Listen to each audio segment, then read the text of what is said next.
We all know we're supposed to eat more vegetables. The whole key to doing it is to have good vegetables. We've got a guy with us in the 207 Kitchen at Maine studios today who is up to the task. Gil Plaster is the chef at the Tiller restaurant at the Cliff House Resort in Ogunquit. Thanks for coming in. My pleasure. We're going to make a beet salad today. Let's get started. All right, sounds good. We're going to start here with our lemon vinaigrette that we use for the salad. I think the lemon complements the beets very well. And then we put a little goat cheese mousse under there. All right, where do we begin here? So we'll start with the vinaigrette here. So we'll start with some raw garlic. We move to some shallots.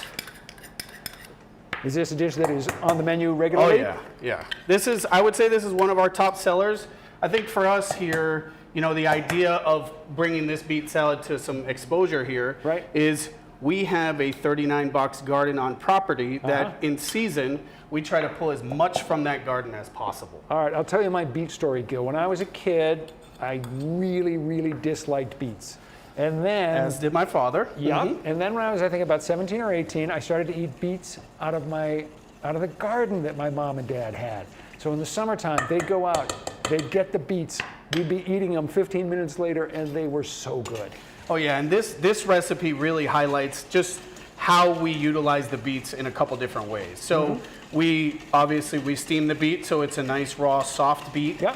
And also we do a thinly sliced raw beet, and we use the golden beet to kind of highlight the color, give a color contrast, and just that nice raw flavor. So you get the nice taste, you get the nice look, it all comes together very well. Spectacular. So here I'm just kind of doing emulsification, just adding your oil to your base vinaigrette. So there we have some lemon juice. So at the end, I'll just zest some fresh lemon zest right into there to kind of make that flavor pop. Okay.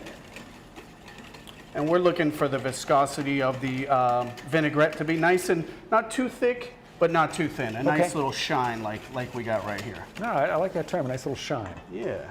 So now I'll go ahead and grab this little microplane, zest some of this lemon right into this vinaigrette here. Right. Kind of give it that base of flavor. When was the first time you ever ate a beet salad, would you say? How old were you? I was probably 10, I would say, at my grandmother's house. So the story behind beets is my dad would pretty much starve if beets were the thing that he needed to eat for dinner. I get it. So my grandmother's push, she is my inspiration for cooking, and her push was to get me to like things that my dad didn't like. So and it's weird, but I've loved beets ever since. I eat them raw, eat them cooked, it doesn't really matter. All right, this is one of the things that we love about having good chefs on 207 here, is that there are foods that we all think, oh, I don't like that. But then when you have it made by someone who's really good, it's at a whole different level. So would you mind handing me that plate, Ron? I'd be happy to. Great. All right, so that's ready to go. Now we just prepare the salad, right? That's right. So we start the salad dish first with a little goat cheese mousse. You guys will have the recipe for that. Indeed, we will. So we put a little bit of goat cheese mousse down on the plate.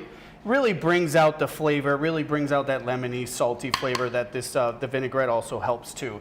It kind of cuts the watercress. So the watercress is our lettuce of choice. Watercress has a very vibrant kind of fresh vegetable flavor to it, a little bit peppery, a little bit on the peppery end. So the lemon kind of helps cut that. Okay.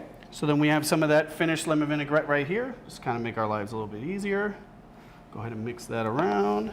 That's the key to so many good dishes, is you want ingredients that on the one hand complement each other, but also at times offer a certain contrast. That's right. So you don't get that blandness. That's right. So we take that dressing lemon right out of there, that watercress, place that down right in the middle, and then we go to our beets. Get that out of the way for you. And one little nugget that we like to throw in there is on property, like I was saying at our garden, we grow a lot of rhubarb. Rhubarb is kind of widely known here in Maine as one of those kind of go-to veggies that you would pair with a fruit to kind of brighten it up and give a little bit of acidity to it. Here we think it kind of complements the beets as well. So we'll have our cooked full pickle beet there. And then we have these raw sliced beets.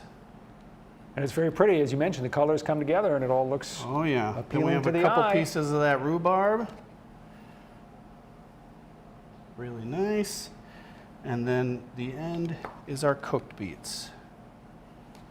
The recipe is, of course, on our website. Just go to newcentermaine.com/207, and that's where you're going to find the full recipe for the beet salad, along with more information on the Tiller, the restaurant where Gil is the chef at the Cliff House in Ogunquit.